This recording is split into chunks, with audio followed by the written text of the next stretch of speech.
Good morning, good afternoon, and good evening to all our attendees across the globe.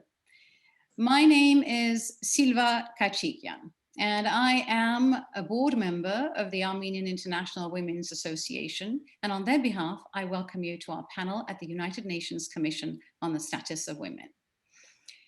We are truly pleased to be doing this panel virtually through the NGO CSW path.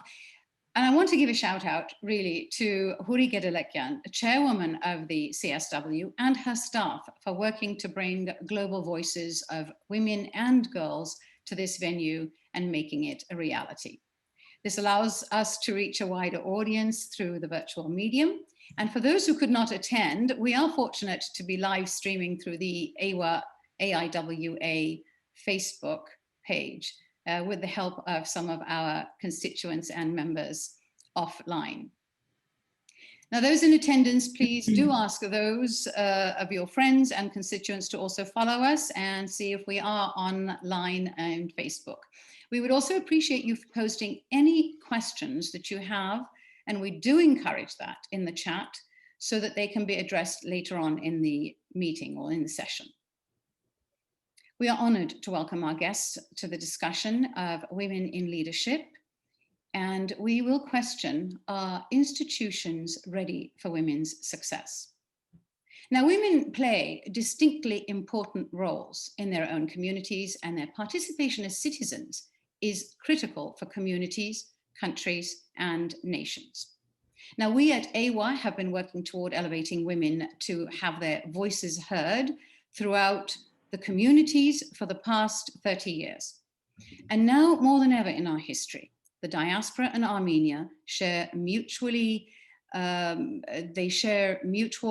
beneficial relationships, and to ensure the accurate portrayal of Armenian women to audiences throughout the world, and to promote their equal role in communities and audiences in the diaspora and in Armenia, AIWA attended the United Nations 4th World Conference on Women in Beijing in China in 1975.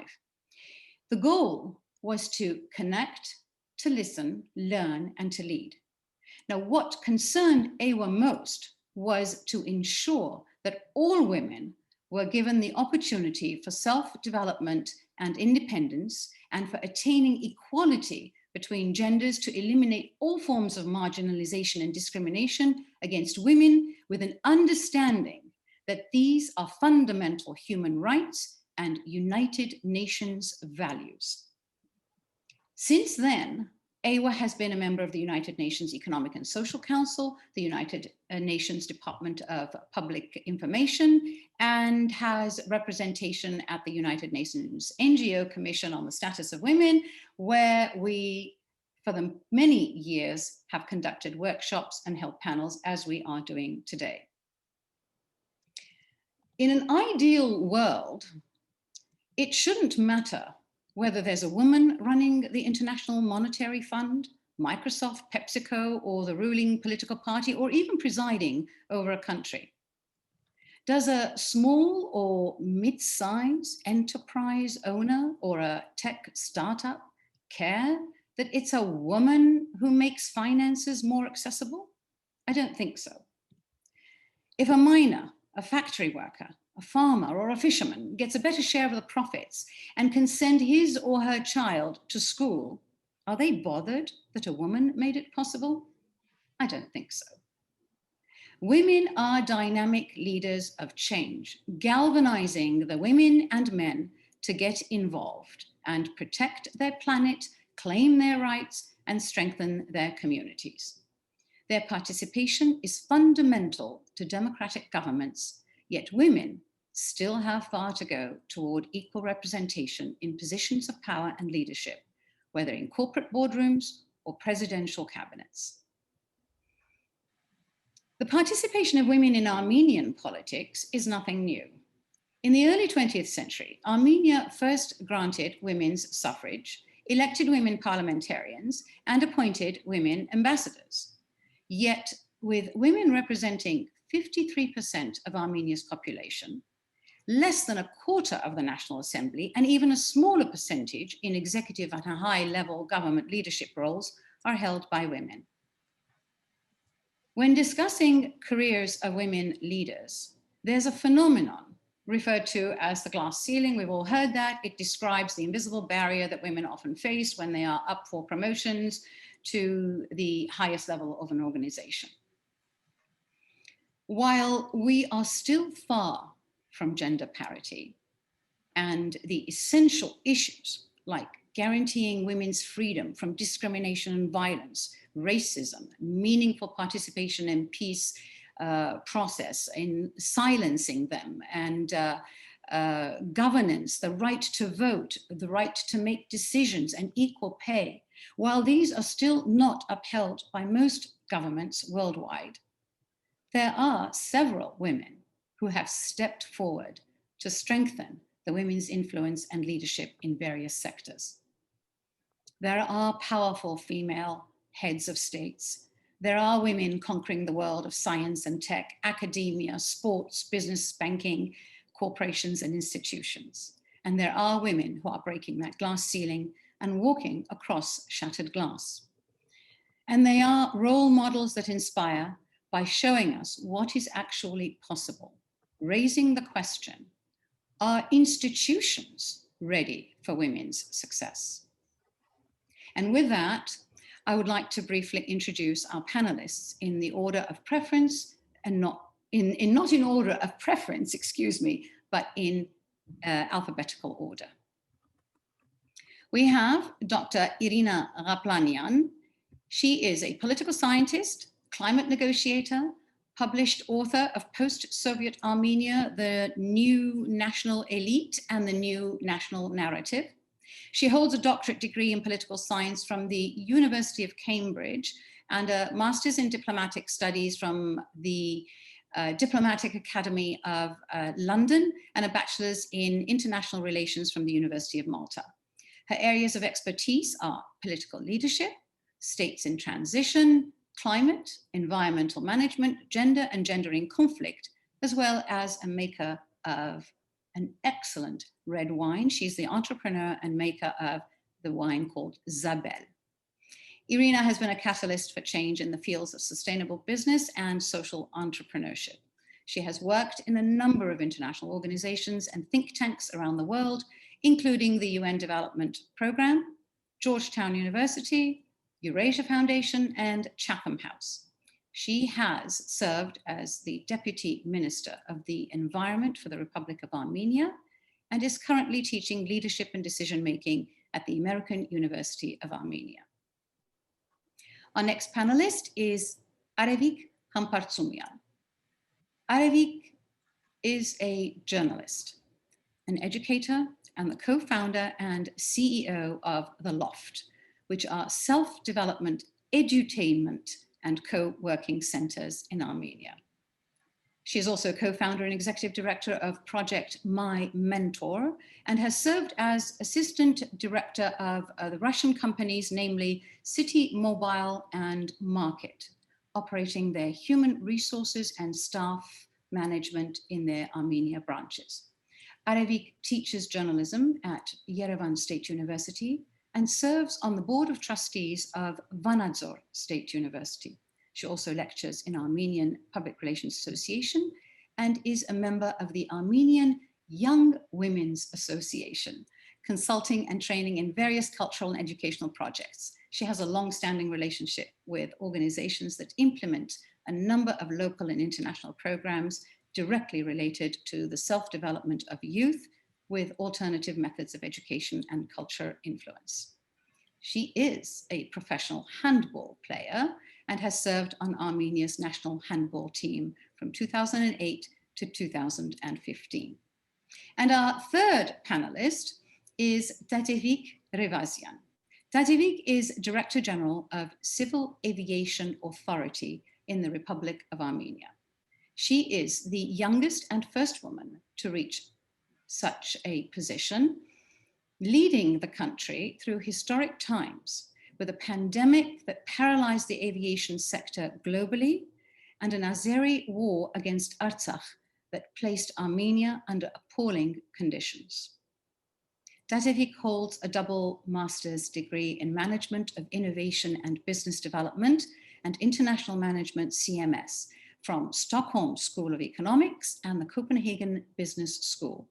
She was selected by the US Embassy in Copenhagen and funded by the US State Department to represent Denmark at the Benjamin Franklin Transatlantic Fellowship Program. She has served as president of the Permanent Commission in Belgium between 2018 and 19, served as director of Global Partnership for Flyer Labs of San Francisco, and a global sales and partnership manager for Mormundo Group in Denmark. And she is currently in the process of having aviation laws amended to ensure that international safety and security measures are met. These stellar women are our panelists, and you will hear from them in a couple of minutes. Bear with me, I would like to also introduce our representatives, the UN representatives. Our representation at the United Nations is chaired by the AIWA board member, Veronica Moroyan, and she put together a fine team of representatives to moderate the discussions. Moderating today's discussions are two of AIWA's UN representatives, Emma Arakelian and Rusana Tantushian.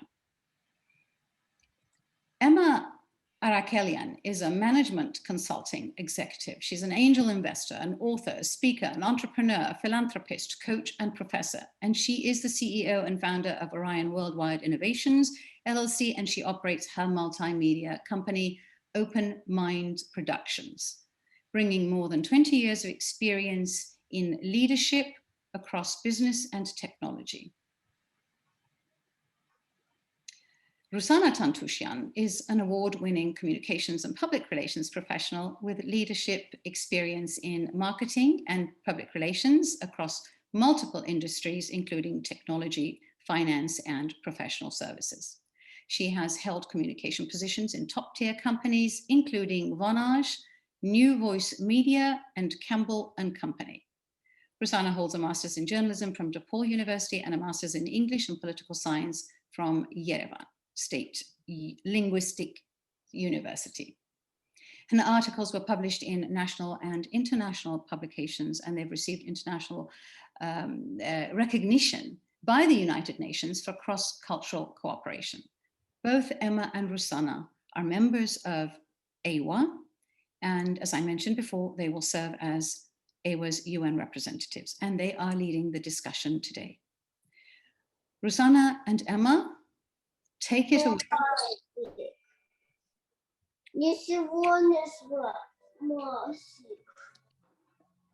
Rusana and Emma, you are on mute. Rusana, thank you. The floor is yours. The podium is yours. The virtual squares are all yours now.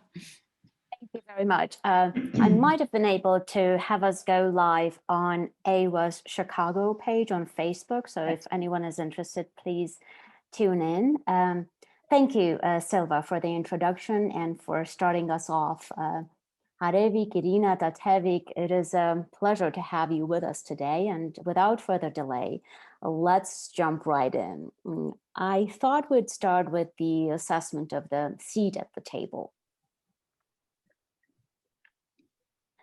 If you were to use one word to characterize the representation women have in the decision-making roles in Armenia, what word or a phrase would it be? Feel free to jump in. We can go first with Irina, then Datevik can go, and then last but not the least, maybe Arevik could share her one word or a phrase. Thank you, Rosanna, and Silva, thank you so much for that very eloquent introduction. I appreciate being here, and thank you so much for the invitation both to the UN and to AIWA. It is a pleasure to be here today in the company of such amazing women, and thank you for giving me the opportunity to express my opinions and views on such essential topics that we're discussing today. So if I were to give a one-word definition of women's representation today in Armenia, I would deconstruct that a little bit, because Armenian women play a magnificent role in the development of our society, but unfortunately this role is very often underlooked and hidden between very important sectors that play a vital role in the development of the society. So if we're talking about nonprofit sector, mostly representation in civil society organizations, women are quite well and amply represented there. If you look down at the statistics, it's very encouraging to see how well women are represented in civil society, and a lot of civil society organizations that vary in their focus from education to healthcare to democracy to gender rights. They're mostly gender equality. They're mostly led by women, which is great, and which is in and of itself quite telling about Armenian landscape when it comes to gender roles. But when we take a dive deeper into other sectors, such as private sector as well as public sector, unfortunately, the situation there is quite bad. And if I were to describe that with one single word, I would not simply say it's underrepresented. I would say there's no representation of women in such crucial sectors as private and corporate world when it comes to decision making, as well as public policy and public sector. Because if we look at the just simply as statistics, and Silva reflected on that a little bit, with having 53% of Armenia's population being women, and more than 56% of women having higher education. So women are more competitive when it comes to academia and intellectual aptness and education. Our representation in public offices is very, very poor. Let me give you a little bit of numbers there. There are only 2 or less than 2% of women represented as heads of communities. There are no women governors, and there have not been in Armenia's history, if I'm not mistaken. And governorship is a very key position, especially when it comes to administration and public management and public administration in Armenia. So there are no current governors in Armenia that are female, nor have been during the previous 2 administrations. Currently, there are only 24% women represented in the National Assembly, and we have, again, only 1 female minister in the cabinet. And frankly speaking, I myself personally had higher hopes for particularly public sector and public administration from this administration, because there were big promises that women will be duly incorporated in public administration and decision-making on decision-making levels, which has not occurred. So what this is telling me is that beyond promises, we have to actually engage the country into closing those policy gaps, because in other developing countries, experience shows that tackling and targeting policy gaps seem to be the most effective avenues, as well as trying to break gender stereotypes, which are unfortunately very, very inherent in our society. And these gender stereotypes relate both to women's roles and men's roles in our society. Unfortunately, men are by default inheriting this over-masculinized role in our society, also because we're a country that's permanently seems to be at war after the collapse of the Soviet Union, and the burden of this over-masculinized role in our society is being taken by men. So by default, women are portrayed and conceived on a societal level as more vulnerable, which is obviously not the case, as we know, and which needs to be reviewed, reconsidered, and these gender stereotypes need to be broken for more harmony in the society, and for our public administration and governance to benefit from the wealth that we have in our society across genders. Thank you. Irina, that was a comprehensive overview of where we are, and those numbers are staggering and just prove that we have still a lot to do. I'd like to bring in Datevik to share her one word or phrase, if you will. Datevik. Thank you so much, and thank you for the invitation. It's highly appreciated. With one word, if we focus on aviation, basically in terms of technical jobs, it's basically non-existing. I would say my word is non-existing. Only recently did we get our first new female pilot. So in Armenia's history, we've never had an Armenian pilot. And I would even say in Georgia, the first female pilot is also Armenian. So it's going in the right direction, but we're talking in very, very small numbers. And the same goes for the Civil Aviation Authority. Basically, yes, we do have a female in management positions, and part is a result after I got into the Civil Aviation Authority as well. However, it's still not in the technical positions. So engineers and pilots, it's only men, despite that it's actually an administrative work inside the authority to be a pilot or an engineer at this stage. So there's a lot to do, but I think we're on the right way, we're on the right track. I'm glad my colleague actually explained how the situation is in Armenia, because I'm not the right person to say how things are in Armenia, because I grew up in Denmark. So I came here while I was older, and I haven't had the same challenges and experiences growing up as a female in Armenia, or noticing it. So I'm very, very happy that Irina gave us a good picture of that. Thank you very much, Tatevik. I'm glad to hear that you're optimistic, and in a situation like this, my approach would be one step at a time. Hopefully we get up to speed just a little bit faster with so many accomplished women here today, and just all around me. I'm very optimistic, and would like to bring in Arevik to share her one word or a phrase and a little bit of her experience about this.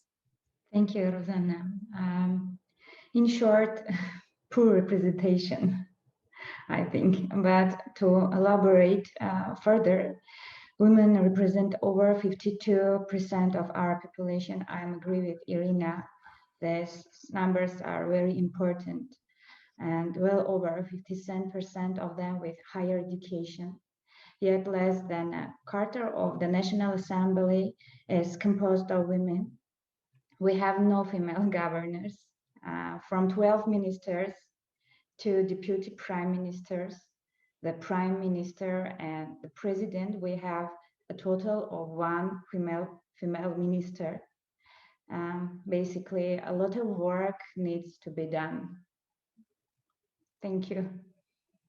For sure, for sure. Well, one industry I would like to highlight is IT. That's where I happen to do most of my work, and it is promising. There are so many entrepreneurs in that industry, so much representation on different levels within those organizations. So there are industries where we are doing well and where our voices are heard, and hopefully we will break some glass over a short period of time.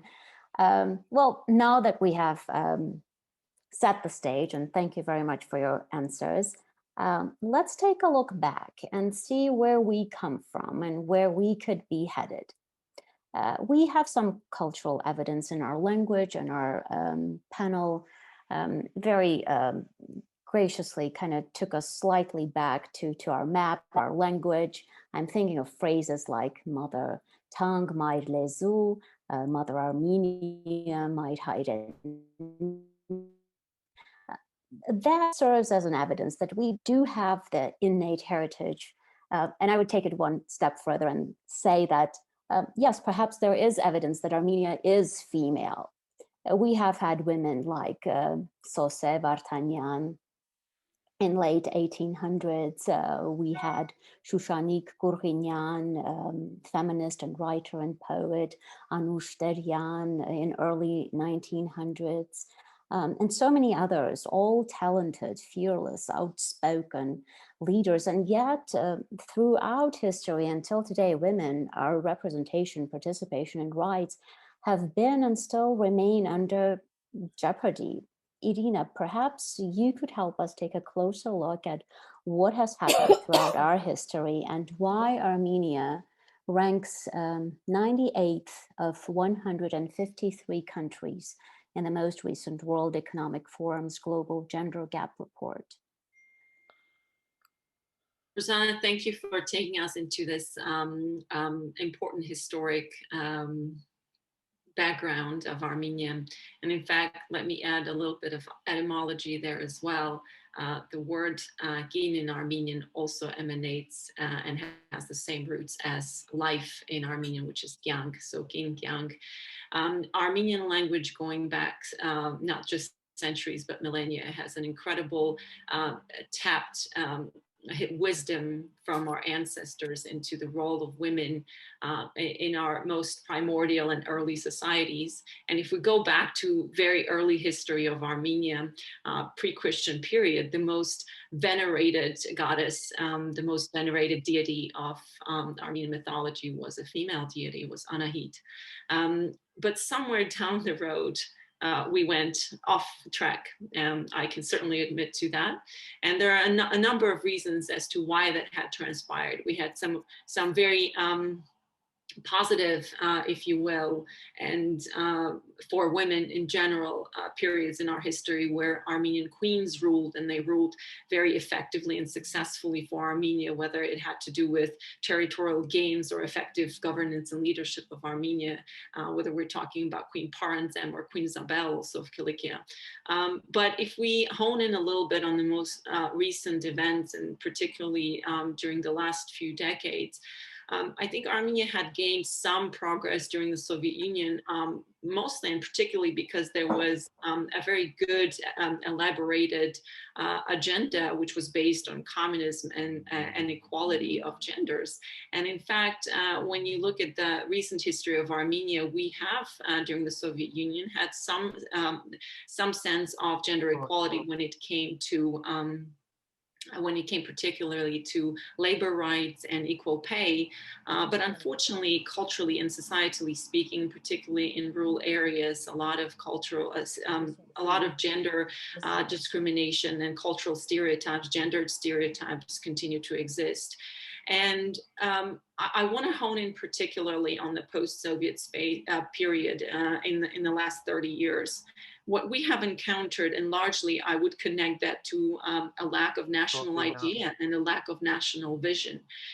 When the Soviet Union collapsed and independence was acquired by Armenia, we have failed to put together a national vision, a national agenda, and an articulation of what being an Armenian in 21st century entailed for a global nation, really, because we're spread out throughout the world, and we're definitely underrepresented in Armenia as Armenians when it comes to assessing the landscape of diaspora and human capital in our diasporic communities. And it was absolutely essential for our political leaders to put together a very sound national agenda, national understanding, and national vision of who we are as Armenians. And I think that's where we went off track, whether it comes to understanding what are the borders of our nation are, if at all, how to build Armenia, and what the role of Armenian women should be in our society. Because if you don't have a vision, if you don't have an agenda, a strategy, then unfortunately this important agenda is being trapped or becomes prey to stereotypes that have always existed and will exist, particularly in our region. We're in a very, very cumbersome and politically volatile region. And Armenia engaged immediately in war as we acquired our independence, and that further was detrimental to a role of women in the conflict, because, and I hope we will talk about this, because now again we're coming fresh out of a devastating war for the country. But in coming back in short, why we are where we are today, and reflecting again on these 30 years, I think we lost opportunities to close these very important policy gaps that should have been closed, taking experience of other developing countries where once policy gaps were closed, you could see a true participation of women in decision-making processes. I think one other major issue that we have is public perception of the role of women in our society, cultural and gendered stereotypes, as I mentioned.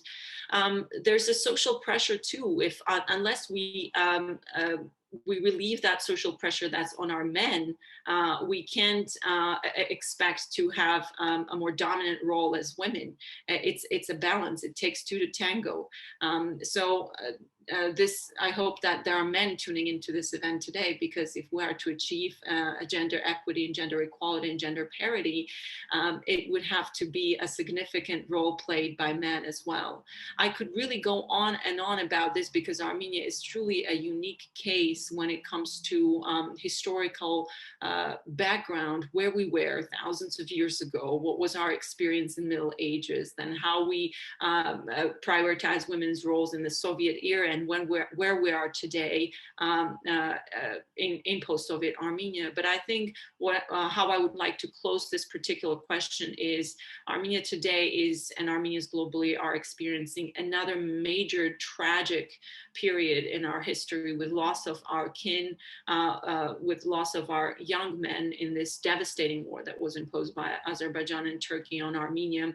And this is another period in our collective identity and collective lifetime where we need to reflect back and understand how we can build better. And just looking at the numbers, where more than half of the population is of Armenia is women, and more than 56% of women have higher education. We need to give a bigger role to women in decision-making processes, just simply for the betterment of our country and for our country tapping into the potential and talent that women population can offer. Thank you. Thank you. I wish we had more time to elaborate and bring in Datevik and Arevik to share their perspective and share their vision of the past and what's ahead of us. But I'd like to turn it over to Emma so that we can shift gears slightly. So Emma, please take it from here. Thank you. Thank you so much, Silva, for all the very powerful introduction. Distinguished women, not just to say what they have done. I think that the purpose of this call is what they can do moving forward. What other women can do, anybody on this call, anybody on the logging in through Facebook, take this conversation as what am I doing now and what I can do next, especially countries, including Armenia, in a very difficult economic situation. By all means, women with their education, with their power, can do a lot more, and they don't have to prove they can, because the three women on this call, they prove they can. So what can we do more? And the topic of elevating their role is what we're gonna go next, deeper, how we can elevate this women presence, other women presence, who have done everything in their life to get the education, to gain the experience, to prove with their business or their education or their multiple roles they play in the society. I think elevating the role is what we're gonna take next, deeper into the conversation. And with the voice of power, with the voice of recognition, we can do.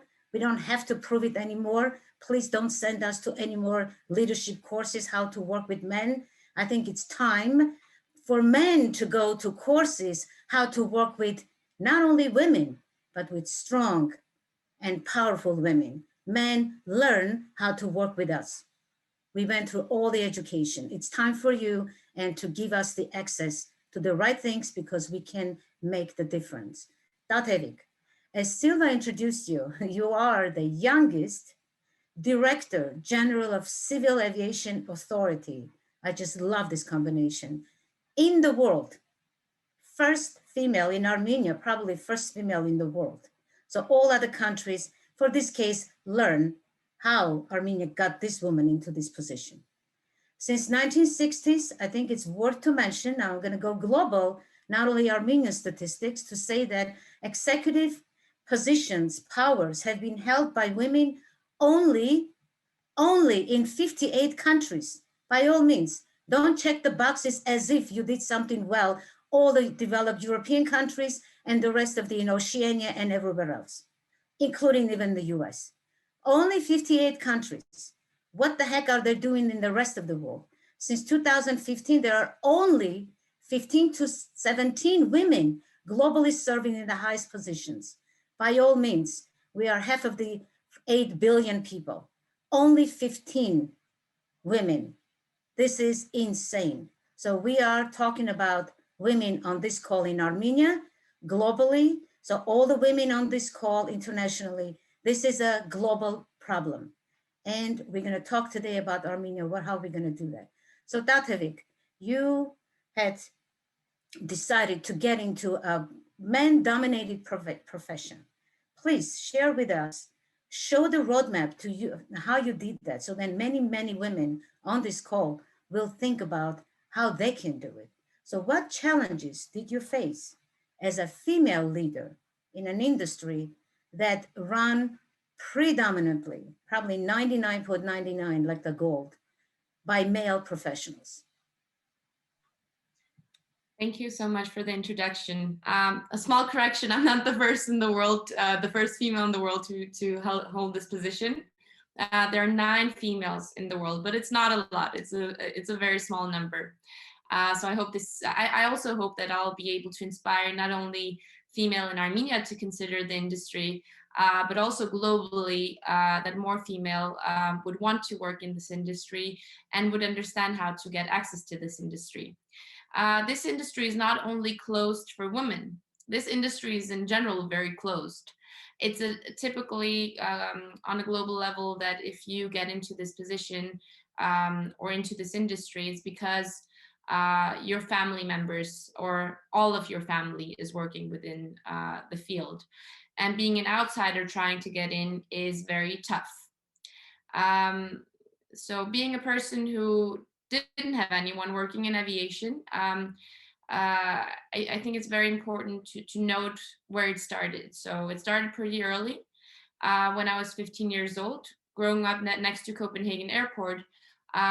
Seeing all these planes taking off and landing, of course, probably had an impact on me. But it was very early that I set the purpose that I want to work in this industry. I found it so exciting to walk around at the airport, dream of traveling in the world, dream of working at the airport and so on. So I just put it as a goal, and without thinking that I'm a female and therefore I cannot. And when I think of it, at no point in my life has this been a limiting factor for me at all. Maybe it's because of the family I grew up in. My parents never questioned where I could reach in life just because I'm, or being limited just because I'm a woman.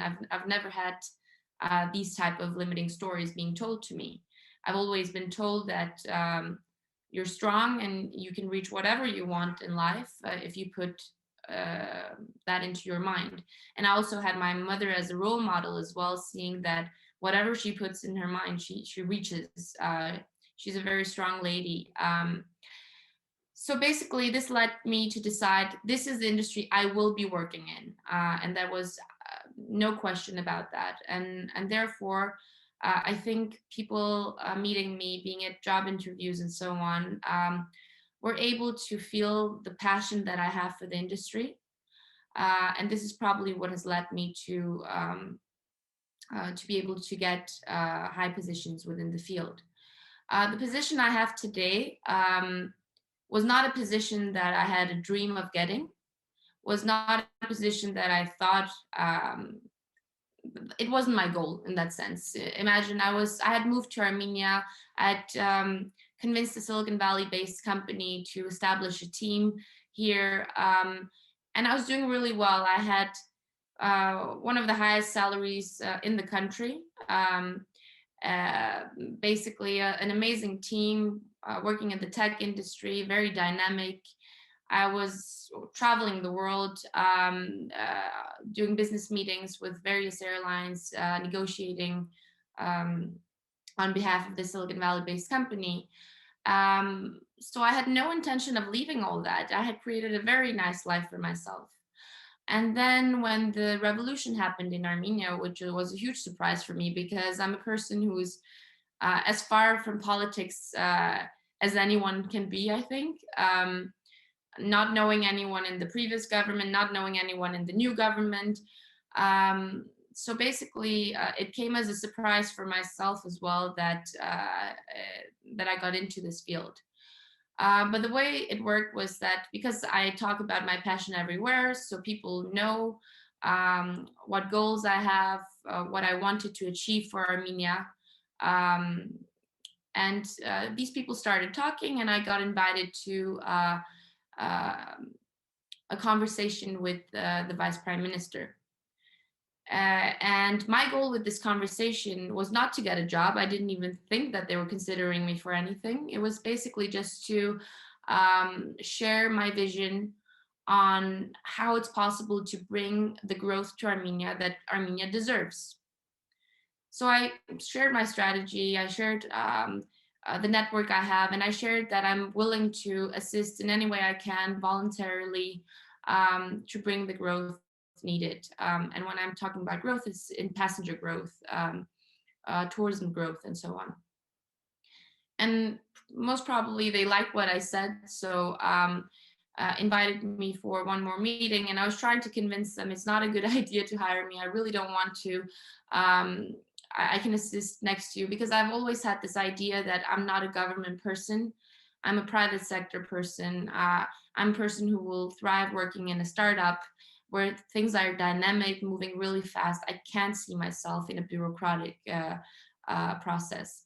However, I was convinced because they basically asked me a question, what was the purpose of me moving to Armenia? And of course, my purpose and for my career is very much aligned to having a positive impact on Armenia. So I was told, you know what, you're getting the #1 opportunity to be able to do this for your country. So you don't have a choice to, you can't say no.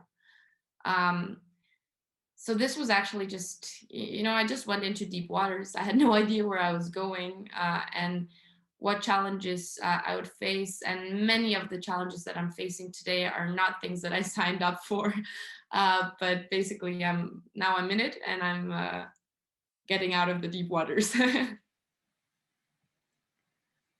Thank you, Tatevik. A very honest, genuine, and realistic answer.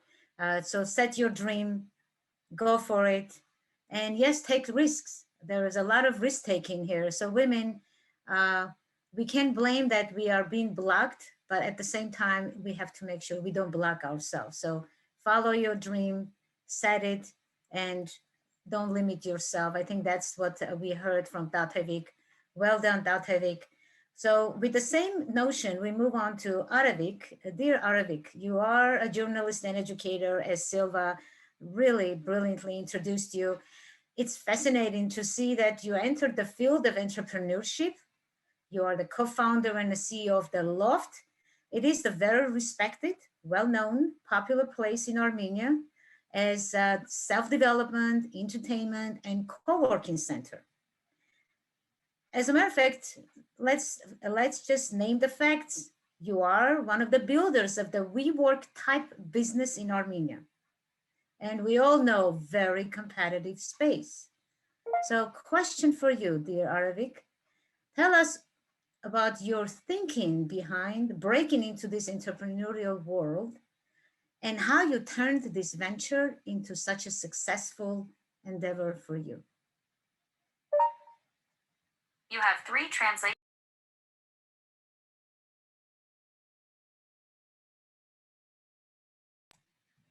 Aravik, go ahead. You are on mute. Oh, she's on mute. Hold on.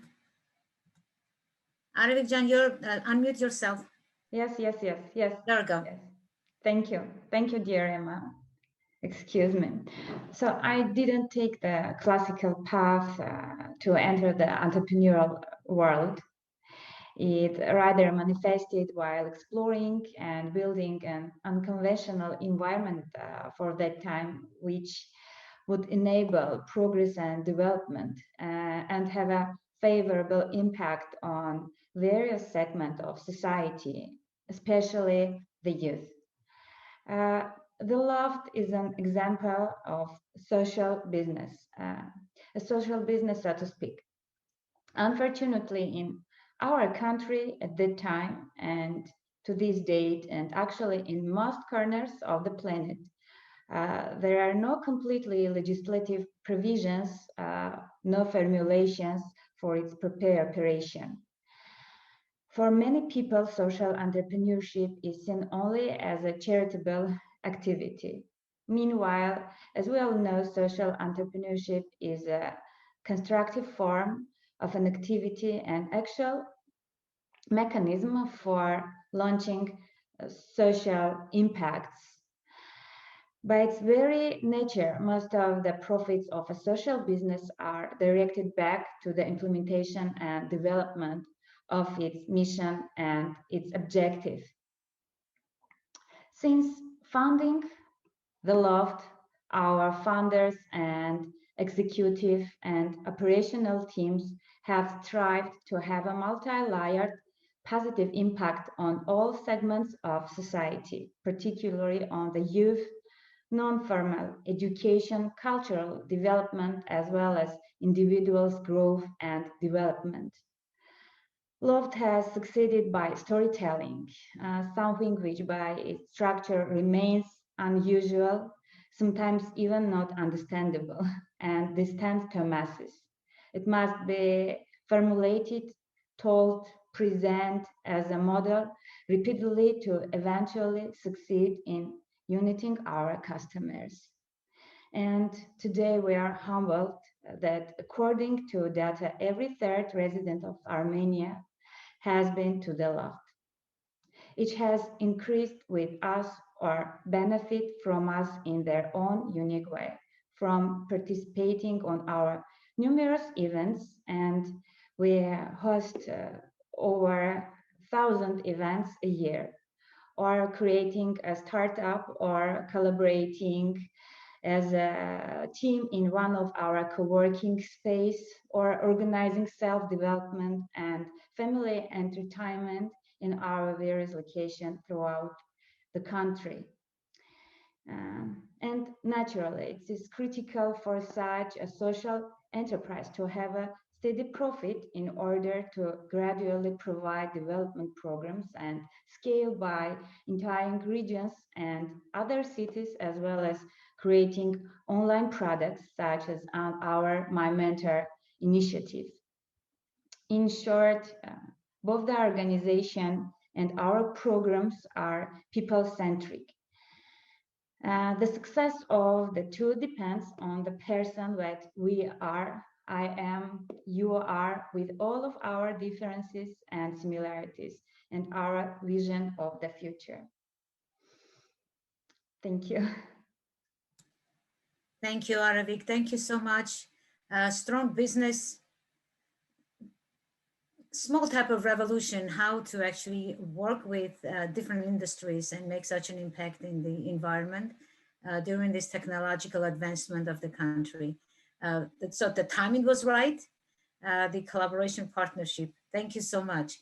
Rosanna, back to you on continuing some other deeper questions in the success stories we have for our women. Back to you. Thank you very much, Emma, and thank you, Tatevik and Arevik, for sharing your stories.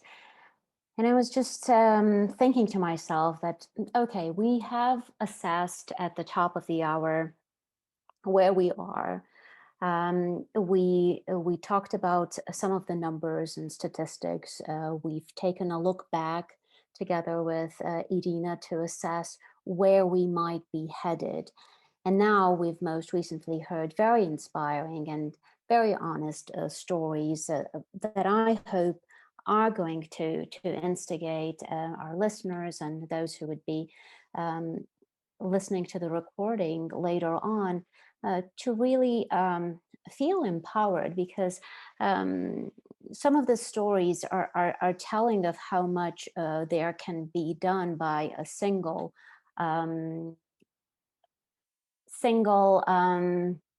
I wouldn't describe it as a risk taking, but just following your passion and believing in yourself. And those two things they can be contagious. And I hope that that comes across just as I'm feeling your honesty and openness.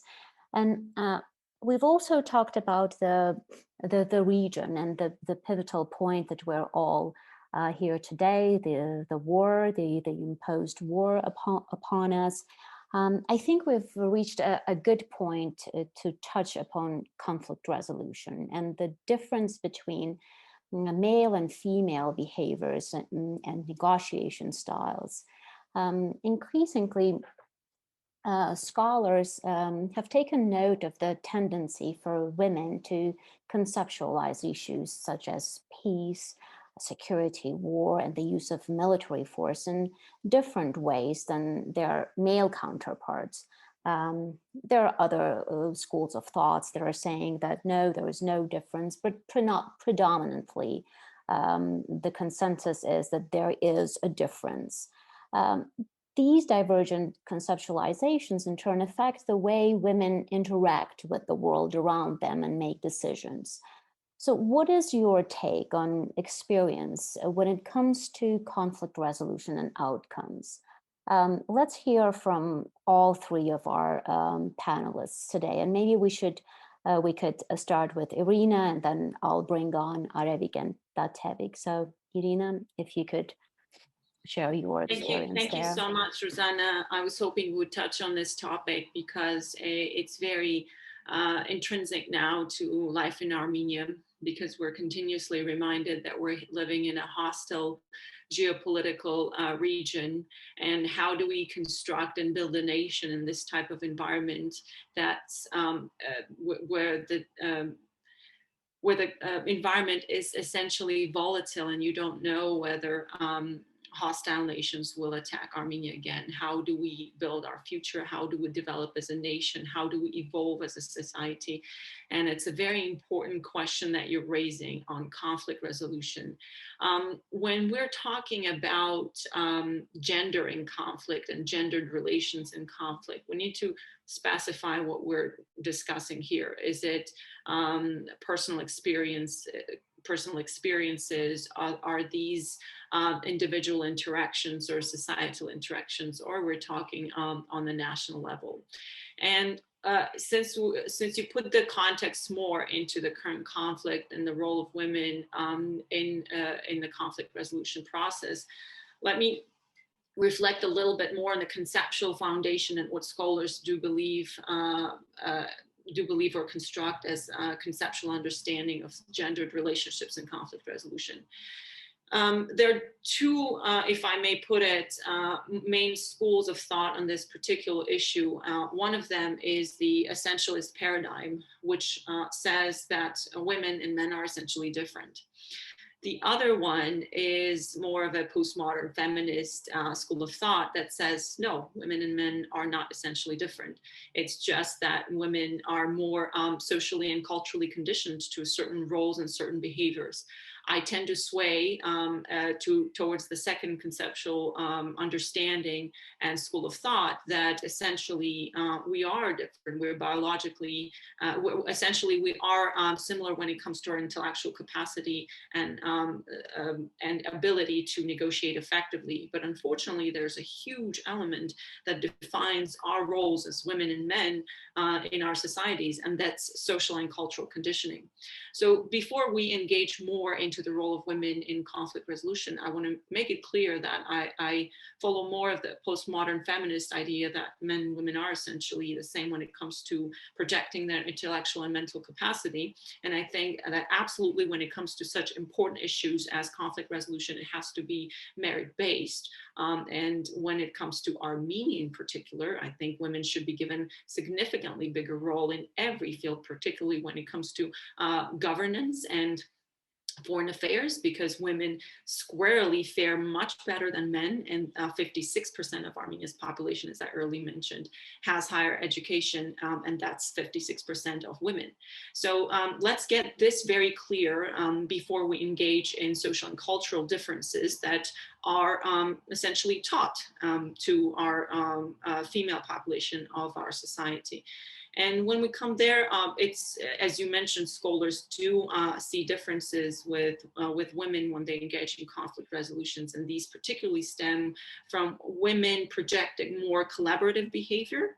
And another very important element that scholars have identified, and I've seen myself personally working with women, and I project myself as well, is women invest a lot more in preventative behaviors and preventative activities as opposed to reactionary and aggressionary, if you will.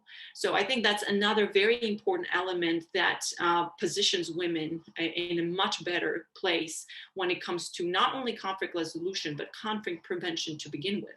And it seems that Armenia is constantly imposed by its neighboring countries a conflict reality. So I think women should be given more role, whether in preparing for another conflict or trying to prevent another conflict. Women naturally are societally and culturally conditioned to be more preventative in nature, in their planning, in their working, in their operations.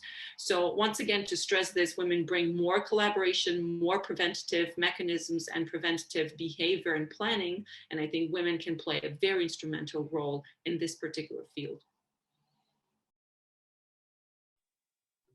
Thank you, Irina, very much. Tatevik, would you like to chime in and add your perspective on this topic? So in terms of, in theory, I haven't digged into the topic to understand women's role in this. However, suddenly I was in a situation facing my biggest fear of actually leading the Civil Aviation Authority through war. Basically, when I said yes to this position, I remember telling my husband, what if war breaks out?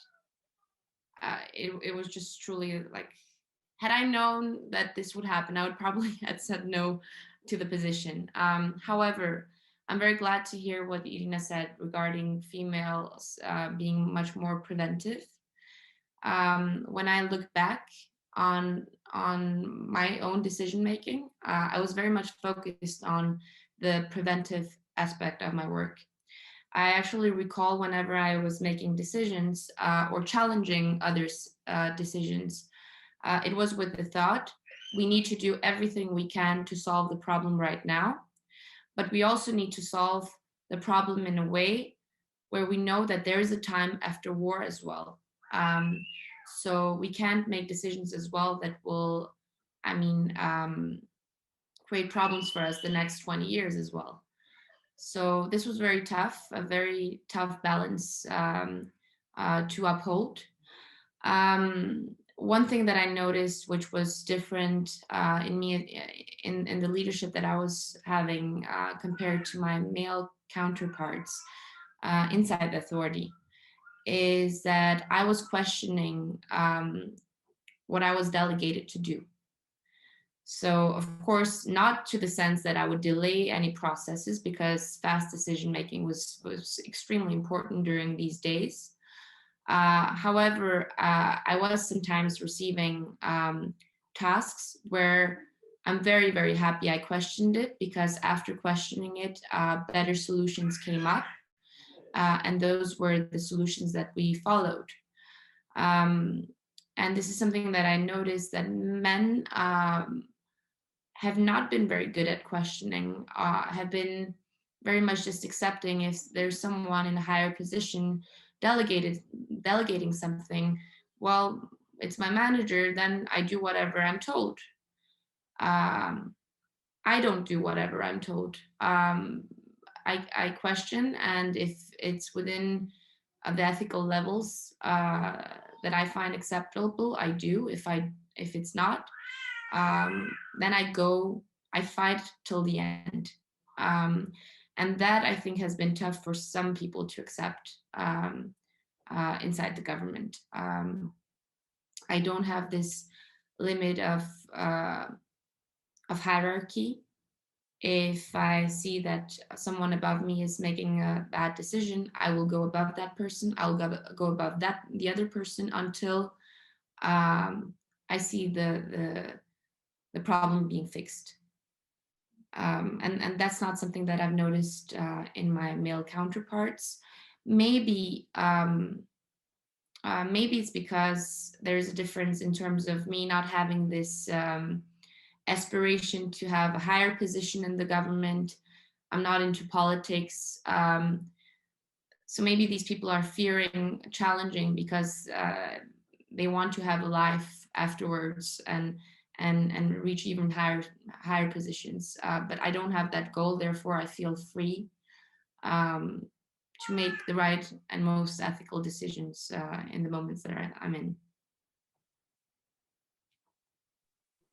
Incredible. Thank you for that very honest and refreshing perspective. It's, I continue to be optimistic. And with that, let me bring in Arabic to the conversation. Share your experience, share your take. You have been around for quite some time, involved in so many projects. I'm sure you have some great experiences to share with all of us. Please do. Thank you, Rosanna.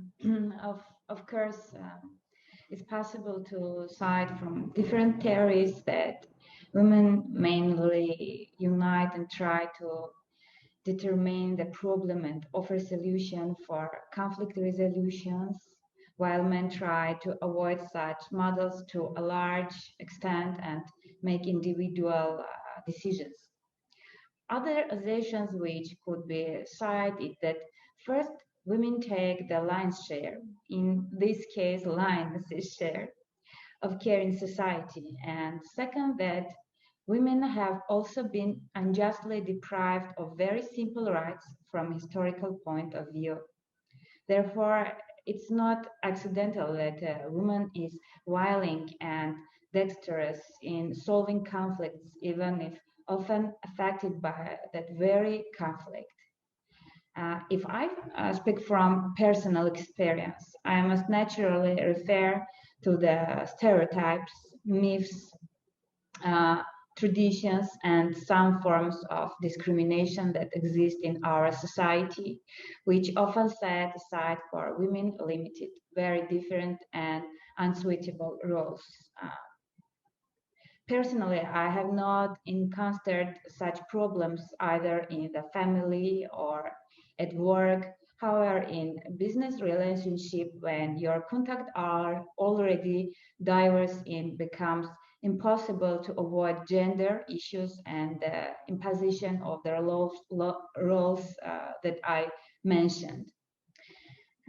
In my subjective opinion, the best mechanism for resolving conflicts is the combination model.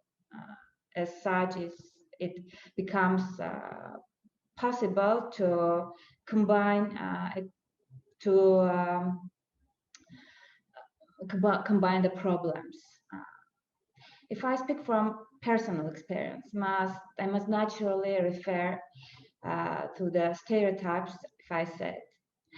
And in my subjective opinion, the best mechanism for resolving conflicts is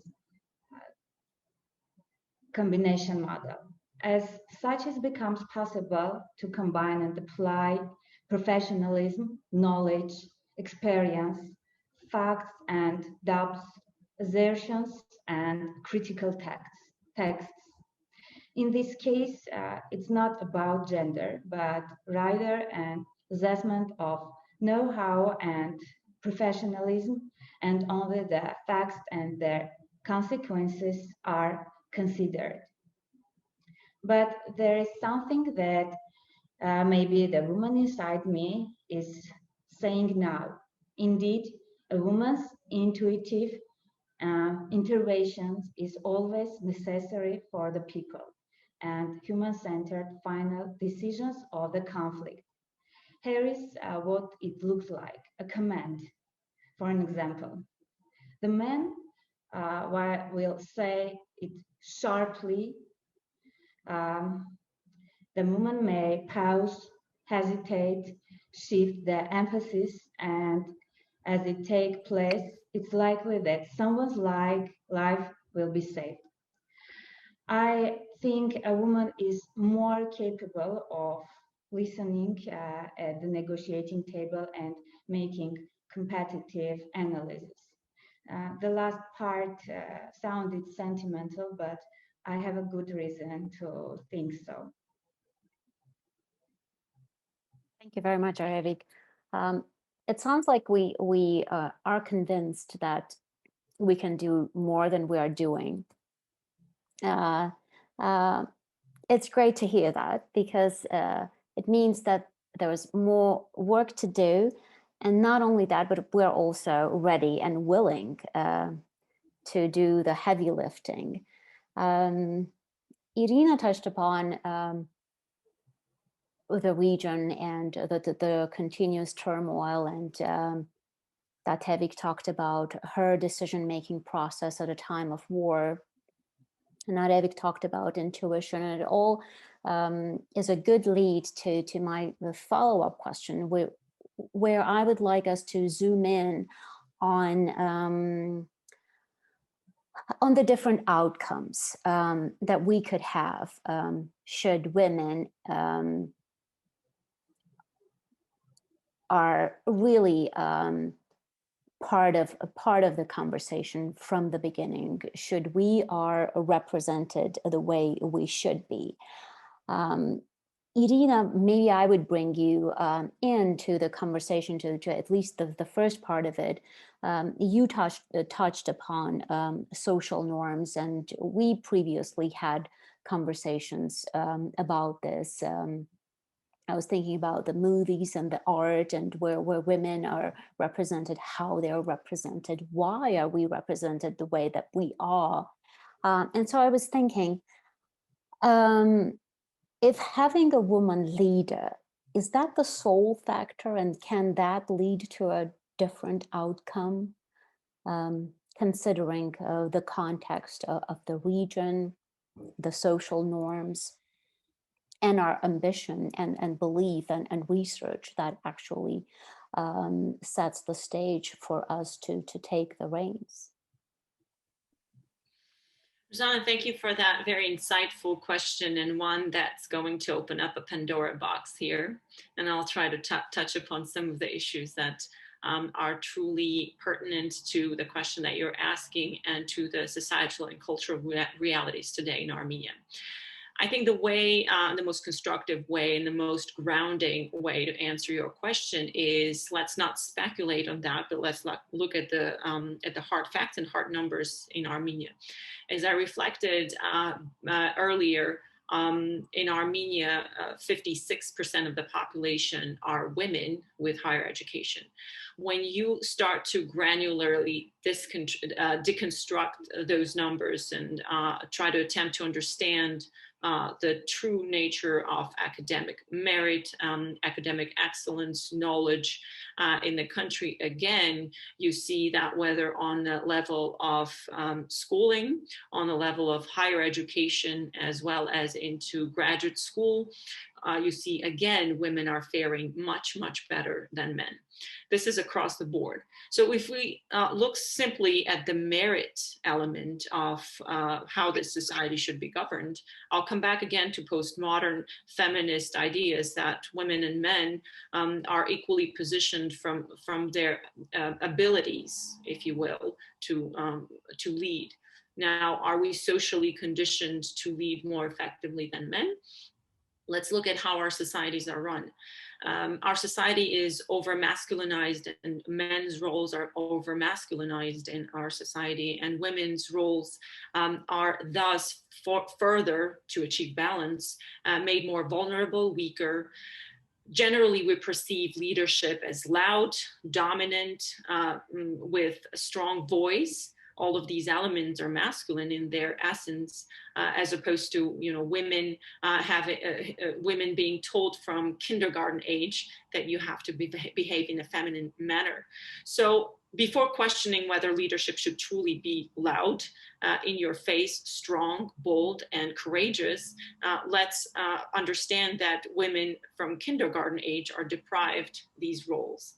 So it's very important to deconstruct the content of the answer to your question as to whether women can and should. They certainly can and they certainly should. Are they given the empowerment? Are they given the right drivers in our society to do that? They certainly are not. And when I was doing research on why women are so disadvantaged when it comes to politics, when it comes to decision-making in public service, it time and time again squarely fell on sociocultural stereotypes of what women's role are in our society. So before we elevate women and project them to the leaders, to the roles of leadership of the country, we need to make sure that we fight or perhaps at the same time fight these stereotypes, break them down, and also give men room to breathe. We're over masculinized society where men are taken up, where men have to take these massive roles of feeding the family, fighting for the security of the country, serving in the army. You know, that's another element why men are largely disadvantaged when it comes to education. They have less stimuli to study because they know they're going to lose 2 years to conscription. Why not make it also open for women? It's, at least to a certain extent, provide certain parity there, because men in their youngest and most potent age are sent to the army. They don't have the opportunity to invest in their sporting career if they're athletes. They don't have the opportunity to invest in time in their arts career. In the time of their biggest potential intellectual and physical growth, they give 2 years of their life to their country. So again, laws, society, culture put so much role and burden on men, and by default women take the balance of being more vulnerable, and by default we create these stereotypes that culturally trap both men and women. So again, to summarize my answer to your very important question as to would it change anything moving forward if women are given largely leadership roles? Absolutely it will. And I think we should be driven by merit, and women already have that. Women, when it comes to merit, have all the necessary cards to move forward in decision-making, on the decision-making ladder. But at the same time, we should be breaking this social and cultural stereotypes that trap men's development, take away from men's opportunity to be full-fledged parents, because parenting for some reason is just fully put on women. We don't see men very much in education. Look at the schools where our children go. Hardly ever you will find male teachers. So there are a lot of these stereotypes that we have to fight collectively. And once again, I will reiterate this, that if we're fighting gender stereotypes, and we absolutely have to do that in order to achieve more potential as a nation, in order to tap into the talent that we have as a nation, both men and women, we have to start breaking these stereotypes and do this together with men. Thank you. Thank you so much, Irina, and I couldn't agree more. As I was preparing to this discussion, I was doing some research on my own, and some of the statistics and some of the studies that I came across were not surprising, however, rather depressing, because I was looking at a survey back from earlier in 2011 to be more accurate, where the surveyed the 60% of men and almost 40% of women who were surveyed agreed with the statement that women cannot be good managers. And I think this is mostly because of the social norms that we keep reiterating through, well, even unconsciously, through television, through media, through visuals that we're feeding left and right. So I would love to see a female leader in the education center, especially with so many women in the workforce, choosing that career path, again, determined by inherent traditional career paths that women tend to choose. Very interesting. I'd like to bring in Taterik and Arevik to share their view on what 2 steps would you, Arevik, advise our listeners and just us in general to take in their respective industries to engage more women in leadership roles. Thank you, Rosanna. Women and the girls' capacity. We still have a ways. Making for community development. We still have a ways to go to understand how important and critical the role the woman has at the negotiation table for resolving conflict, especially in countries that are located in permanent conflict zones. In hierarchical societies, women especially feel the essence of all kinds of conflict environments and prototypes directly on their skin. If in peacetime, a woman is constantly forced to fight for her protection, freedom, suffrage, etc., then during and after the conflict, I think with her experience, she has a greater potential to come up with not one, two, but multitude of possible solutions. With deep conviction, I can state that women bear more of the consequences of their actions during the conflict. A large part of the suffering also brings within an unlimited arsenal of solutions. Unfortunately, when it comes to the negotiation table and the right to vote, women are mostly ignored, not being able to contribute to the resolution of the conflict and the neutralization of the consequences. In general, the approaches of women and men in the management of conflict resolution are different. Let's consider the 5 main types of conflict management styles: competing, commanding, avoiding, as well as collaborating and compromising. Scientific studies have shown that women are more inclined to negotiate with the logic of collaborating, compromising, and commanding styles, whereas men are more likely to prefer competing and avoiding one. International experience, of course, confirms that the negotiating table with spirit of collaboration and compromise bring its positive results from a long-term perspective, is not stressful and does not burn the bridges that are extremely vital, at least for one side, if not for both sides of it. And although women's intervention in times of armed conflict remains passive and unnatural, it must be remembered that on the other hand, women have a clear idea of the possible ways out of this situation, realizing the simple truth that a person's life is taken by another person.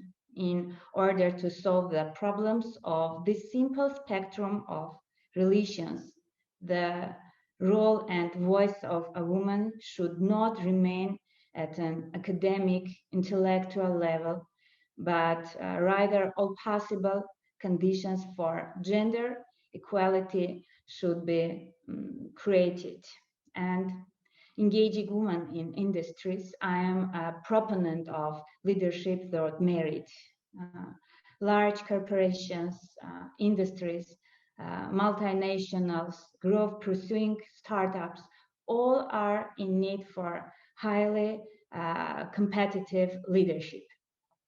As such, having more women in the pool increases the numbers as well as the likelihood of these entities finding relevant and competent talent to lead their respective organizations.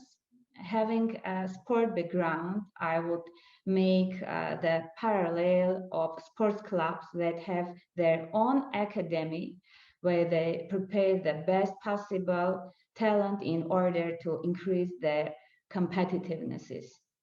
In 2021, it would make sense for large corporations not only focus on training any talent, but deliberately focus on bringing more women in the mix to increase their own internal pool from which they can select and grow new leaders, women leaders.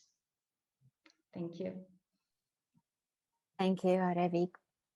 Tatevik, I know you have alluded to your industry earlier in our discussion, but is there anything in particular you would like to add as an advice to our listeners, to those who you can reach today? What can they do to engage more women in leadership roles? I do have something to add. I'll give an example from my own work. I think it's extremely important to support that women support women as well.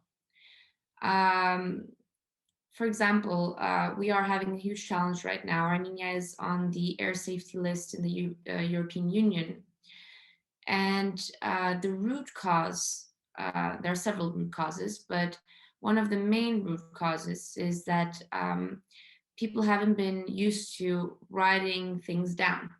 So whatever work has been done typically has been done. However, evidence hasn't been gathered. And in aviation, evidence is extremely important because in case of an accident, you need to see the history. You need to be able to find what could have caused this accident to happen. And when you don't have evidence, there's nothing to go back to and nothing you can do to prevent similar issues to occur, incidents or accidents. And while we're working on getting out of this air safety list and improving our situation, we have a corrective action plan that we're working on, and where the root causes for each observation is mentioned and so on. And at first, a decision was made that each department would work on their own corrective actions, and they would brainstorm together what they think were the root causes of the issues occurring. However, pretty fast, I realized that this strategy is not working. And I decided to put my assistant in as a project manager. A person who doesn't have a technical background at all, has graduated from the Linguistic University. I put her in as a project manager of the technical staff of pilots and engineers to lead the corrective action plan. And I was hearing stories of, oh, how can she put someone with a linguistic background to lead our corrective action plan? She has no idea about aviation, no idea about our technical issues and so on. But it was quite interesting. I supported her. I was like, you can do this. And I told people that you'll give it some time and see if it doesn't work, it doesn't work. Just give it a shot. And the feedback we received from our latest meetings with the European Union was that our corrective action plan has significantly improved. So that was quite interesting for the technical staff to see as well, because when people are part of the problem, they have a hard time finding their own root causes. And typically technical people are not good managers. So, and this was more of a management task rather than a technical task. So I'm very, very happy that I supported this young lady to actually take a lead on this and believe in herself as well. And I think more women should support women as well, and men should support women as well, of course. And then the second example is an example of that females, but also males, it's again, no difference, should not be scared of seizing the day. So if there's an opportunity in front of you and you know you have the 10 seconds to make the difference, then you take the 10 seconds. You don't worry about it. You don't think, you just go for it. And to make this example more specific, one thing that was a lot in the media was that I attracted Ryanair and Wizz Air, low-cost airlines, to come to Armenia.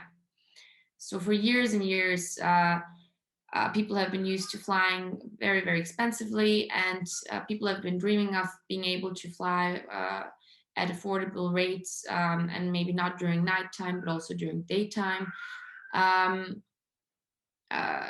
So at this point, I was not the director of Civil Aviation Authority. I was in Tbilisi at a conference, aviation conference, representing Flyer Labs.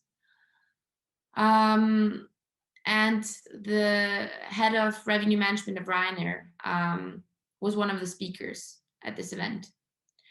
And basically, what I did was I stood right next to the stage, right where the stairs are, to make sure that when this person is finished talking, he will not be able to avoid me. I was faster than all the journalists, basically just standing in front of the journalists, fighting to get my 10 or 5 seconds with this guy. And during those 5-10 seconds, I made sure that he actually met me afterwards, despite his busy schedule. And of course, I was representing Flyer at first, but I also used the opportunity to ask him a question, and I asked, why are you not coming to Armenia? I know you've considered Armenia before. What is the reason?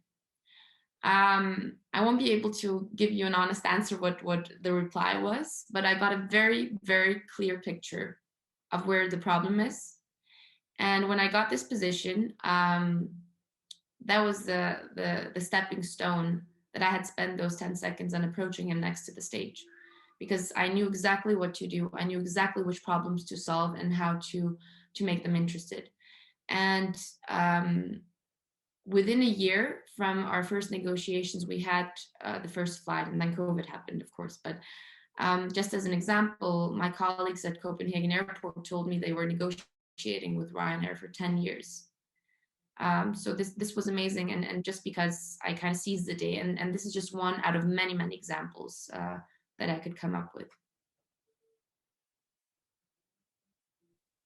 Fantastic. I'm really enjoying those real life stories, Tatevik, that you are sharing here with us. I don't think we would ever be able to hear anything remotely like that from mainstream media unless you one day decide to write a book and share your memoirs with us. So thank you for that. I'm hearing lots of stories of persistence and boldness and fearlessness, which is actually tying really well with where we started our conversation about Sose and Shushanik Kurhinyan and Alenush Tertirian. And I know that we have a question about all these names that I've referenced, and we'll be sure to share more information in our follow-up emails with you. So stay tuned for those. And if you haven't already, please do subscribe to AIWA's newsletters and get on our list, because I'm sure Silva will be alluding to this later on, but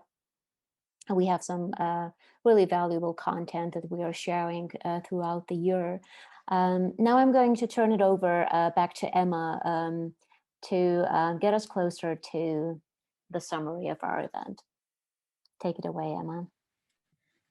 Thank you very much. I'm hoping that all the feedback and the strong messaging and the motivational insight of how any of us or any our future generation, people getting into their career decision making, where they start, how they go forward, and definitely women like on this panel, there are actually many. We need to find them. We need to get mentorship from them. So be on the journey of finding people like this on this panel. Now you have 3, as Tatevik said. Seize the opportunity. You can find them in the social media and say a couple of things. What is your dream and how would you get there? And what is that drive that you have in you to sustain your dream and not to give up in the middle? Or it's not going to be easy, but it's absolutely possible. So to sum up the conversations, elevating women in decision-making roles, let's summarize all our conversations with a brief answer to all women I'm going to ask to answer this question. So what is your recipe of making impactful decisions? There has to be some recipe you are using every time, some of which you mentioned, but in brief, how do you make decisions? Because the roles you had, and you will be having more, it's an accountability. It's not just making a decision because you're smart. It's an accountable decision. It's a responsibility, every day making decision that you're impacting so many people, starting from your family onwards, the community, the country, the region, the world. So it just, impact goes deeper and deeper and higher. So ladies, what is your recipe of making, I'm going to insert bold because they have to be where we are. We have to solve so many solutions. What is your recipe of making bold and impactful decisions? I'll start with Irina. Go ahead. Thank you, Emma.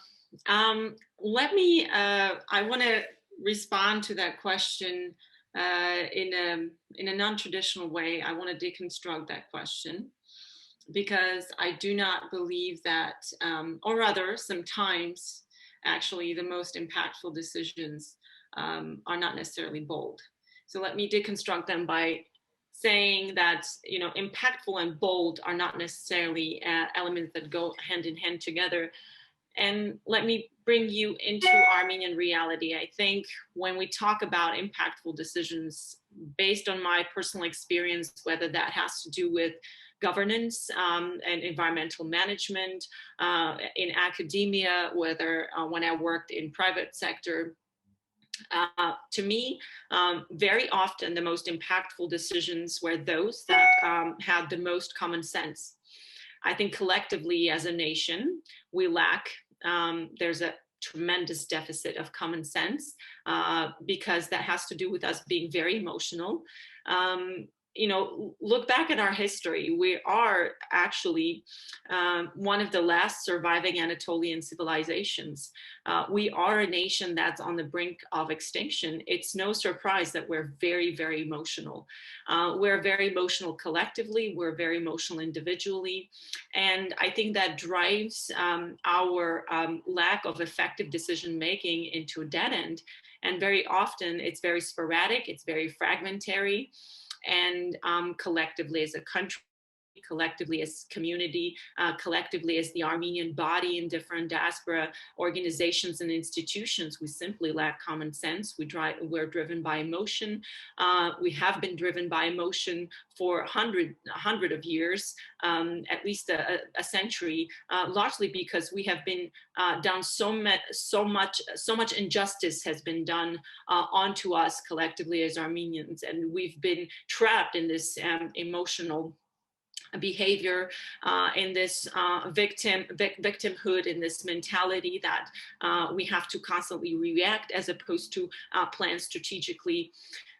So honing back in on your question, I would extract bold and I would focus on impactful, because in my career, the most impactful decisions were those that had the most common sense. And I think collectively we have to focus on making decisions in a common sense reality, and bringing back also gendered issue here.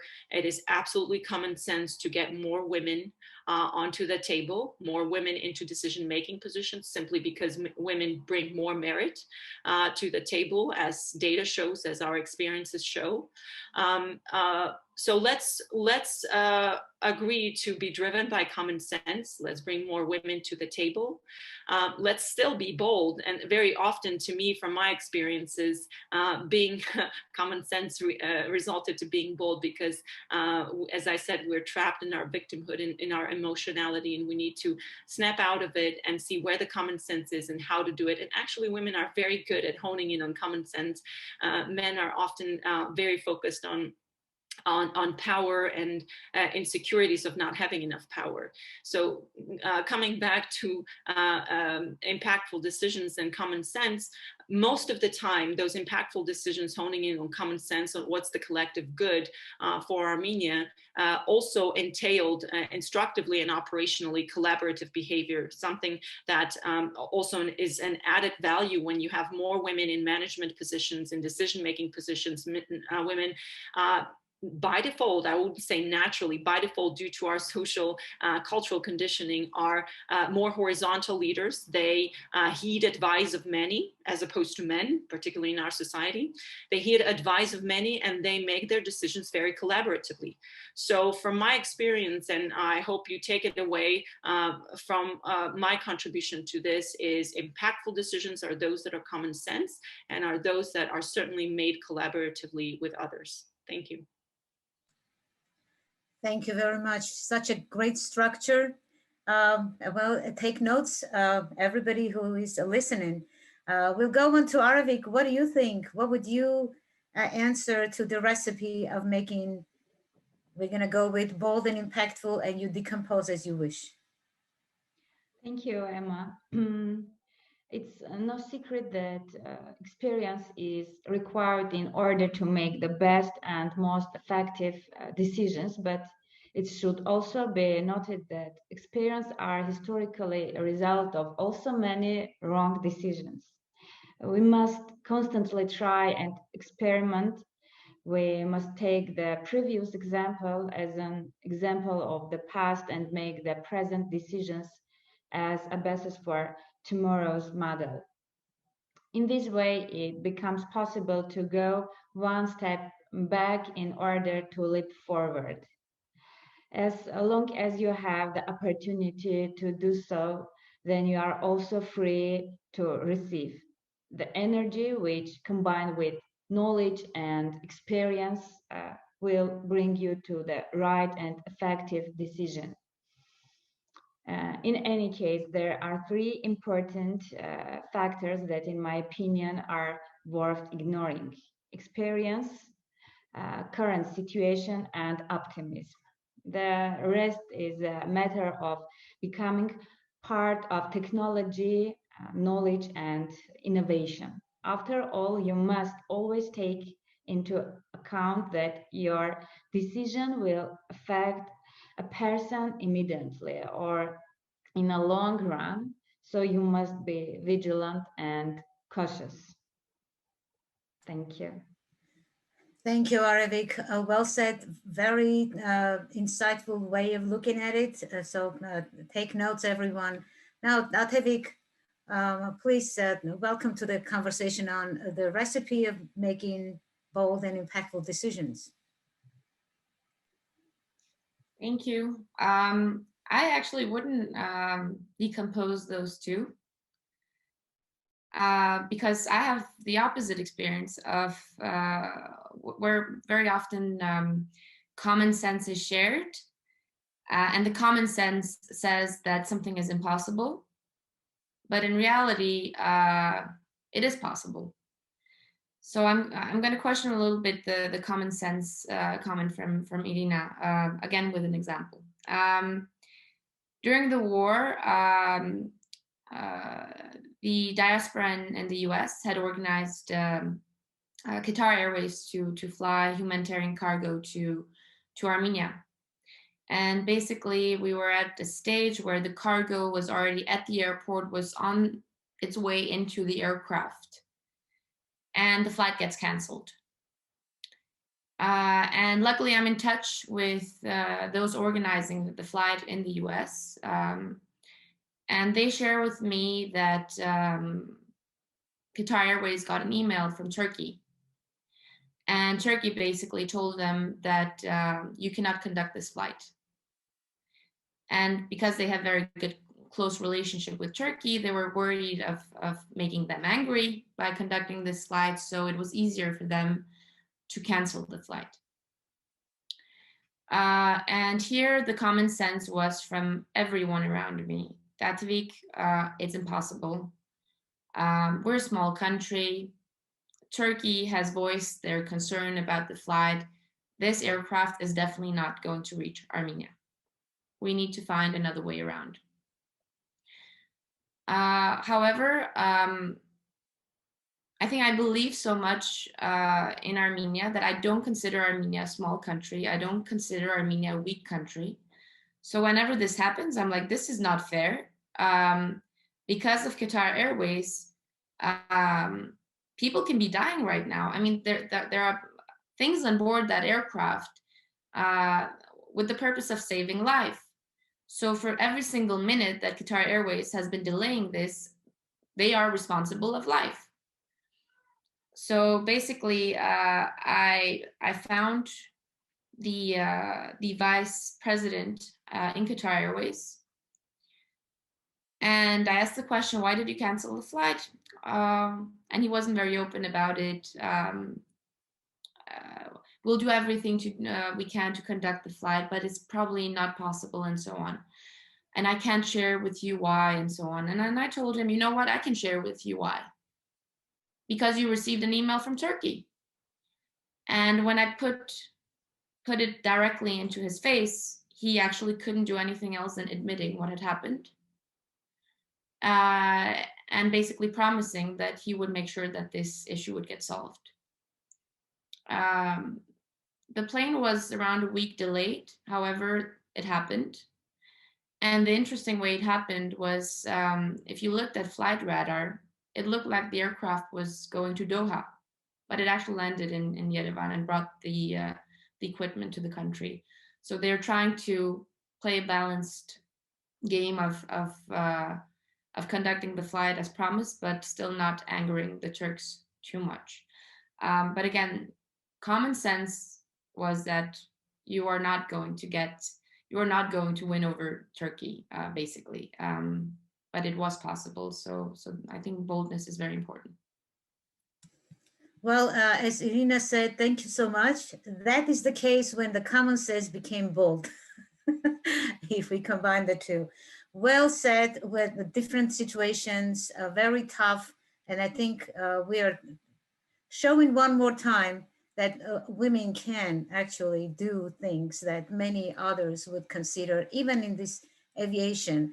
It wasn't just an aviation, it was also political. It was during the war. I mean, couldn't be as worse situation to have that kind of decision to be made. And the decision was to not only go common sense, but also bold and impactful decision. I think we got all together. Thank you so much. We are at the end of the hour. We have a couple of questions that we're going to ask our panelists to answer in a short 1 or 1.5 minute period. And then at the end, we'll pass it back to Silva to do the closure and talking about how to stay connected with AIWA and what is next coming for the AIWA UN organization.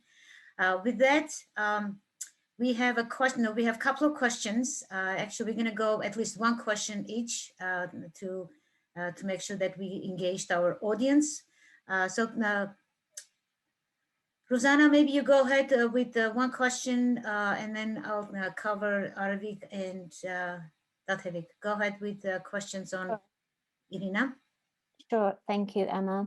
And thank you everyone for your participation in the chat area. It was very good to see how engaged you've been. All the comments are really appreciated.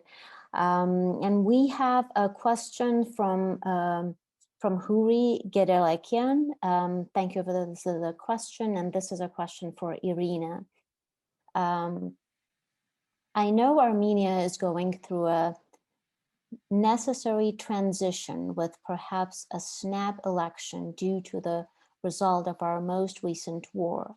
How can we help bring more women in leadership in this next phase? We were so happy to see you and Zaruhi Batoyan a few years ago in Parliament, then completely disappointed when we lost you both. This, especially during a time when Armenia is chairing CSW with a priority theme of women's full and effective participation in decision-making in public life. I do hope the majority of Armenian citizens are still in favor of progressive democratic leadership that includes gender equality? Thank you, Rosanna. Thank you, Huri. This is a very instrumental question. We do not have enough time because snap elections are scheduled for June.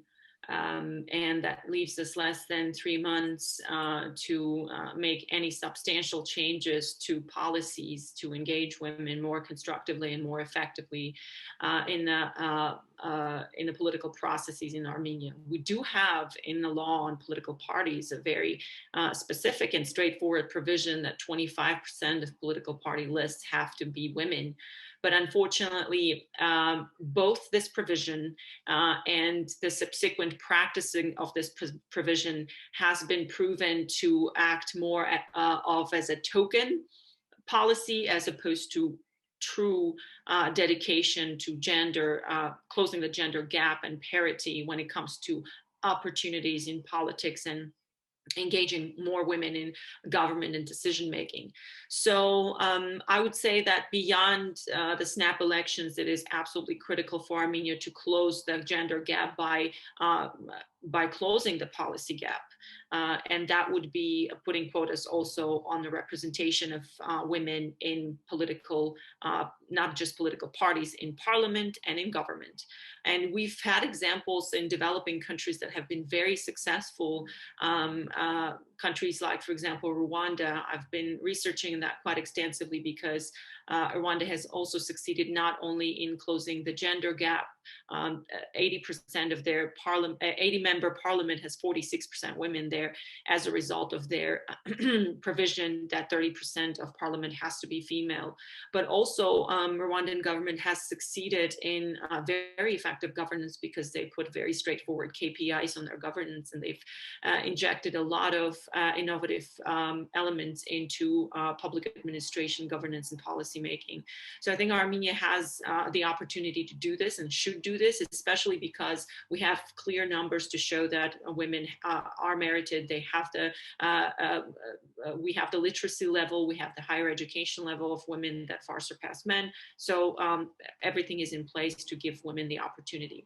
The more difficult part beyond the policy is ensuring that this particular policies are not simply as token as we've seen before with the provision in the law on political parties, because I've seen that personally in my experience, that often I'm engaged in certain discussions, high level political discussions, and a lot of men simply refer to my presence there as, oh, see, we have gender representation here. And I'm like, how about it's not about gender representation, that I have better education, I'm more qualified than you are to be here. So that's another element that very often you see that the provision in the political parties law is simply a token element to bring more women.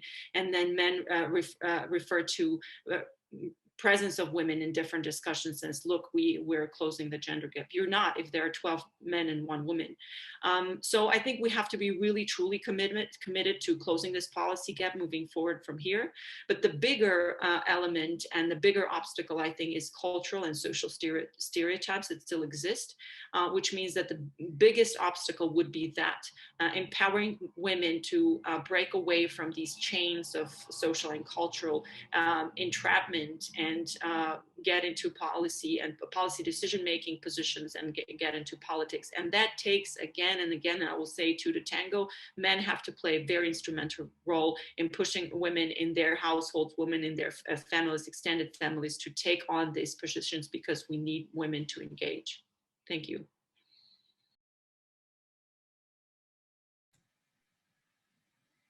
Thank you for your answer, Irina. Emma, I know we have 2 more questions, so Yes, I'll let you lead. Thank you so much. So one question is for Aravik. It's related to the business that you are running in Armenia. And I think people are interested to hear, while you started your journey, were there any surprises in your job, in your industry? Like, what was the most surprise you had in your endeavor, in your job? Thank you for a question. Irrespective of development of innovation technologies and the things which replace people, and the fact that the world can already feel the power of artificial intelligence on its skin, our emotions, feelings, and inner world continue to remain very important. I understand that I'm using words a bit far from business vocabulary, but believe me, at the loft, which works 24/7, I can see it every day. We will be definitely confusing the movement with action if we betray ourselves. My job and my work environment give me a chance to get closer to myself. Thank you. Thank you, Aravik. Good notes to take. And now a question for Tatevik from Arda Agazarian. The question is, when you took the job, you had a strategy proposed 3 years ago.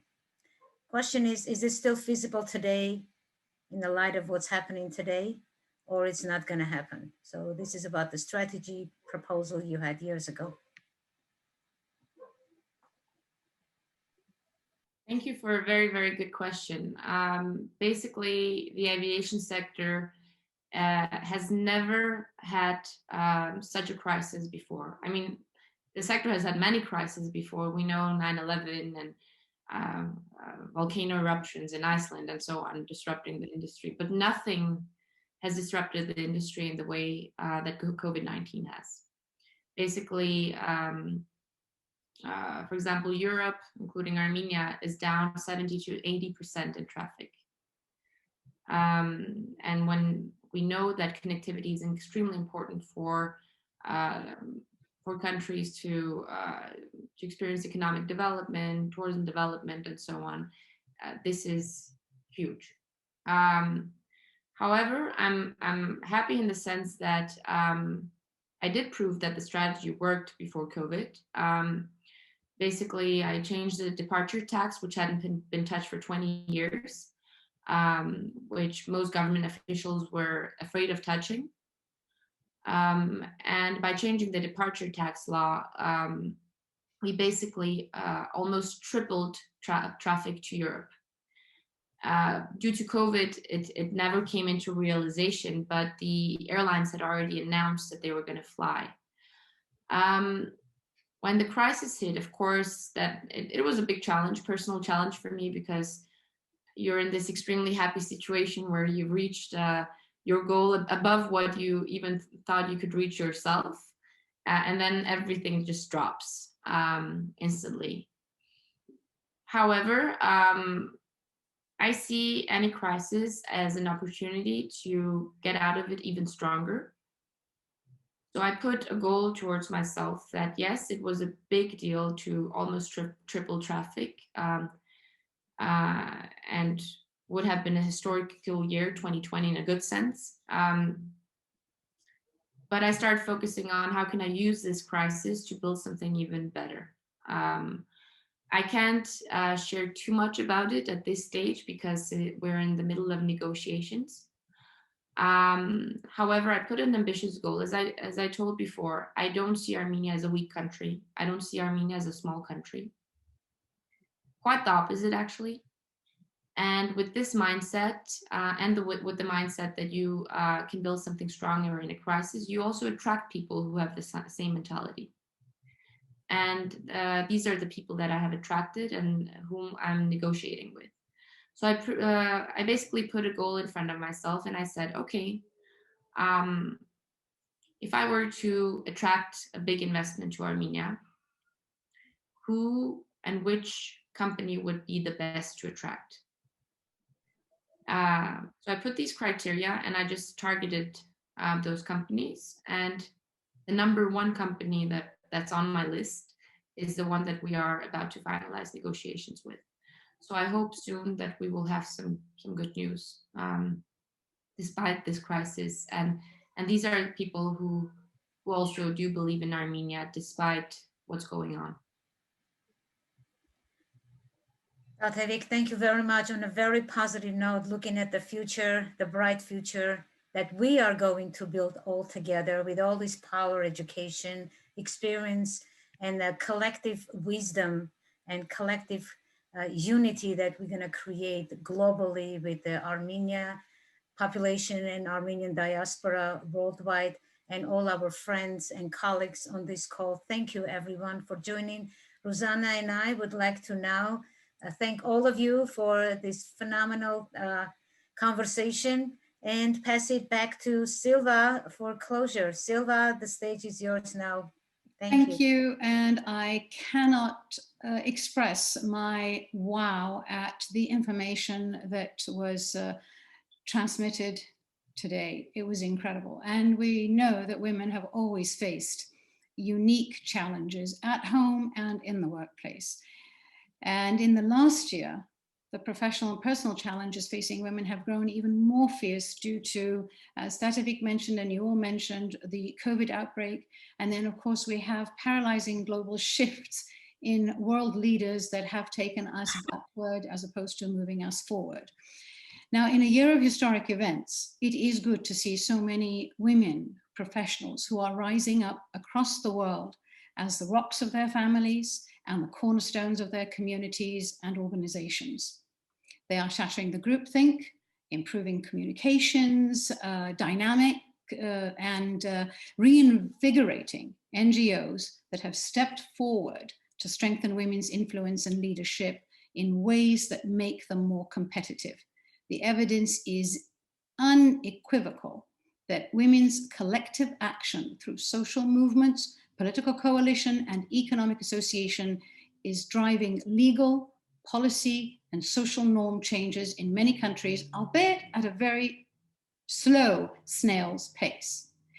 And to this end, AIWA works closely with organizations to support women's representation and leadership in all forms of engagement and decision-making, as well as educating and advocating against domestic violence and understanding the importance of self-merit and self-worth. And there is no better time to empower women than now. There is no better time to encourage more women into becoming their own decision makers, leading their own lives. We build on the experience gained from those before us and create a pipeline of women who will lead. Today you heard the voices of 3 women in Armenia, and I absolutely want to thank you, Irina, Arevik, Tatevik, for your participation in this panel and for contributing your authentic, honest, genuine voices to this important topic. Voices of women around the world need to be heard and recognized for their experience with realistic opportunities for self-development, for education, for governance and decision-making. And it has been an honor for me and AIWA to be hosting such 3 sterling accomplished women. Thank you, Irina, Arevik and Tatevik, for your contribution to AIWA's panel. And to our UN representatives, Emma and Rusana, thank you for leading and moderating the discussion with your professionalism. Now, I would be remiss if I did not thank the AIWA United Nations board representative, Veronica Moroyan, who is listening on the other end. And she put the team of moderators and representatives at our United Nations CSW to also represent us on our panels. In the beginning, I mentioned that AIWA has representation, of course, at the UN CSW. Now, AIWA has 5 affiliates across the United States who work toward our initiatives. And I am pleased to mention that our Los Angeles affiliate will hold a parallel panel tomorrow at 9 a.m. Pacific time on the CSW channel. And they will be presenting empowering Armenian women from different perspectives, rural, young girls, and survivors. We hope you can attend that. To our attendees and listeners, as Emma said, this opens a dialogue for harvesting positivity and energy to focus on the elevation of all women, not only as equal citizens, but as critical necessities for the betterment of a fair, equal, and more peaceful world. With each rung of the ladder we climb or even rest on, we must extend our hand to another girl or woman to rise or rest with us. It is important that we stand together with respect assume our responsibilities as informed and active citizens, and elevate each other as one collective humanity. Unfortunately, we have come to the end of this panel. We could go on and on, but we thank you again for joining us. Stay well, stay informed, be bold, be vigilant, stay relevant, and remember to extend your hand to another aspiring young girl or woman to rise with you.